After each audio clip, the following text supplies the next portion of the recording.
আসামি হিটু শেখকে মৃত্যুদণ্ড দিয়েছেন আদালত। খালাস দেওয়া হয়েছে বাকি ৩ আসামিকে।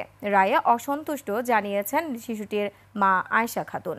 রাষ্ট্রপক্ষ বলছে খালাসের বিরুদ্ধে আপিল করা হবে। মাত্র ১২ কার্যদিবসে মাগুরায় চাঞ্চল্যকর শিশু আসিয়া ধর্ষণ ও হত্যা মামলার রায়ে তার বোনের শ্বশুর হিটু শেখের মৃত্যুদণ্ডাদেশ দিয়েছে আদালত। একই সাথে বাকি ৩ আসামিকে খালাস দেওয়া হয়েছে। এই অসন্তোষ জানিয়েছে আসিয়ার পরিবার। এলাকার লোকজনও ক্ষোভ জানিয়েছে। রায়ের কপি আসসালামু আলাইকুম দর্শক, দেশ ও দেশের বাইরে থেকে যারা এই মুহূর্তে ভিডিও করেছেন সবাইকে অসংখ্য অসংখ্য ধন্যবাদ। দর্শক, প্রথমেই আপনারা শিরোনাম দেখেছেন, এখন দেখবেন বিস্তারিতর প্রথম অংশেই আপনারা দেখেছেন যে ঘিটু শেখ অর্থাৎ আসিয়া মামলায় 3 জনকে খালাস দিয়ে ঘিটু শেখকে ফাঁসির আদেশ দেওয়া হয়েছে এমন চিত্র উঠে এসেছে, যেখানে আসিয়ার পরিবার মেনে নিচ্ছেন না। এদিকে আরেক প্রেমিকা এবং রাস্তার মাঝে স্বামী রেখে সেখানে ধরপাকড়াও চলছে, কারণ ঘরে স্বামী রেখে এসে পরকীয়া করতে গিয়ে ধরা খায় রেল লাইনে। এমন পরিস্থিতিতে যে দৃশ্য সৃষ্টি হয়েছে তা দেখার মতো নয়। তবে বাংলাদেশের এই পরকীয়া সূত্রটি অনেকটাই জঘন্যতম হয়ে উঠেছে, যেখানে বেপরোয়া পরকীয়া ঘরে স্বামী রেখে ঘরে স্ত্রী রেখে বিভিন্ন জায়গায় পরকীয়া চলে। চলুন আমরা দুইটা দৃশ্য কিছুভাবে দেখে আসি, তাহলে বুঝতে পারবো মূল ঘটনা। মামলায় প্রধান আসামি হিটু শেখকে মৃত্যুদণ্ড দিয়েছেন আদালত। খালাস দেওয়া হয়েছে বাকি ৩ আসামিকে। রায়ে অসন্তুষ্ট জানিয়েছেন শিশুটির মা আয়েশা খাতুন। রাষ্ট্রপক্ষ বলছে খালাসের বিরুদ্ধে আপিল করা হবে। মাত্র ১২ কার্যদিবসে এই মামলার রায় দেয়া হলো, যা দ্রুততম সময়ে দ্বিতীয় রায়ের দৃষ্টান্ত। প্রতিনিধি মাসুম বিল্লার তথ্য ছবিতে ডেস্ক রিপোর্ট। শনিবার সকালে জেলার নারী ও শিশু নির্যাতন দমন ট্রাইব্যুনালের বিচারক এম জাহিদ হাসানের আদালতে মাগুরার আলোচিত শিশু আসিয়া ধর্ষণ ও হত্যা মামলার রায় দেয়া হয়। রায়ে প্রধান আসামি শিশুটির বড় বোনের শ্বশুর হিটু শেখকে মৃত্যুদণ্ড দেন আদালত। অন্যান্য আসামি বোনের স্বামী সজীব শেখ, সজীবের ভাই রাতুল শেখ ও তাদের মা রোকেয়া বেগমকে খালাস দেয়া হয়। 3 আসামি খালাস পাওয়ায় সন্তুষ্ট নন আসিয়ার মা ও রাষ্ট্রপক্ষ।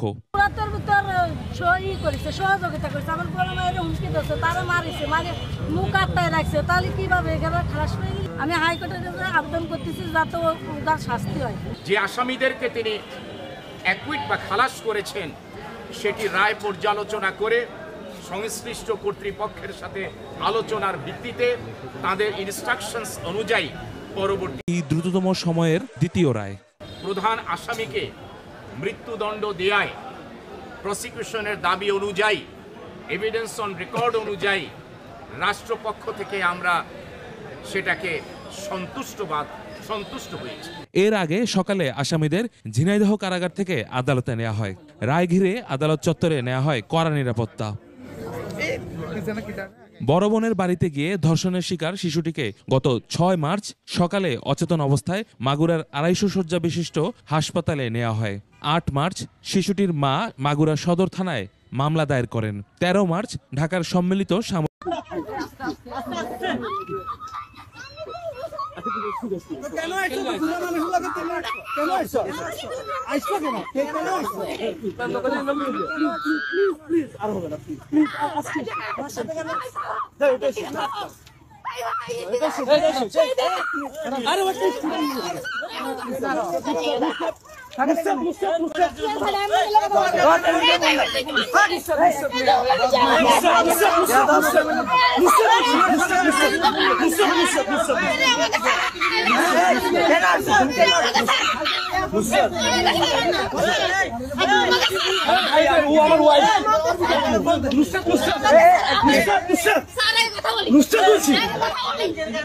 আচ্ছা ঠিক আছে, আমরা বসে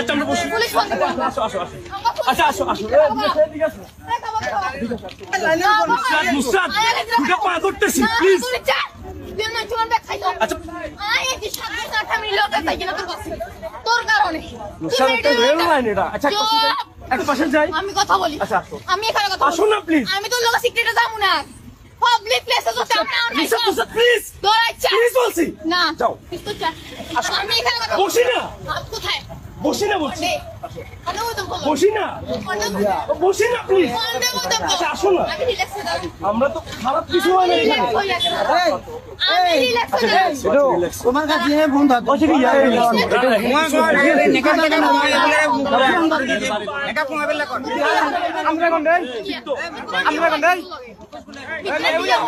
ভাই ও স্টুডেন্ট আমার ওয়াইফ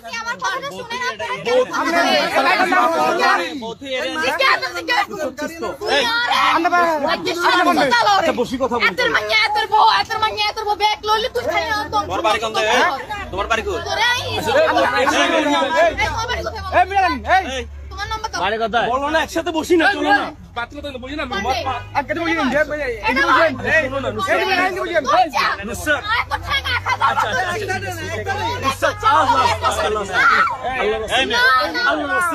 আল্লাহর রাস্তে বুঝো আল্লাহর রাস্তে বুঝো আল্লাহর রাস্তে বুঝো আল্লাহর রাস্তে বুঝো আল্লাহর রাস্তে বুঝো প্লিজ আল্লাহর রাস্তে বুঝো আল্লাহর রাস্তে বুঝো প্লিজ চলো না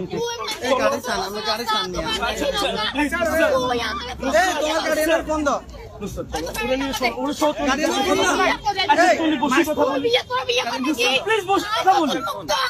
আচ্ছা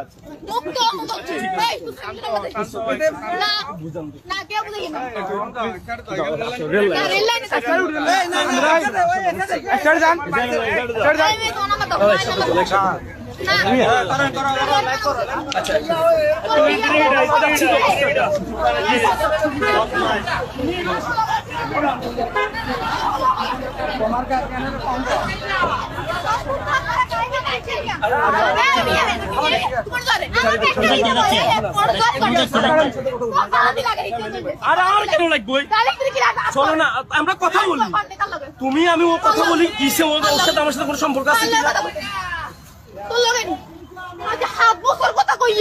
তুই আর কোনদিন আটকাওস না আর কাছে পাবলিক প্লেসে হচ্ছে তাই সিক্রেট তোর পাবলিক প্লেসে তোর অনেক সিক্রেট তোর কোনে খাবো তোমার নাম্বার দে আচ্ছা আসো না আই যাও দাঁড়া এটা কি তোর আত্মীয় রে এই এটা কি মহিলাটা কি তোমার না আত্মীয় আই দেখি না জীবন আছে রে আচ্ছা ওই তোমরা একসাথে তো চলো না এর হক আর চলো না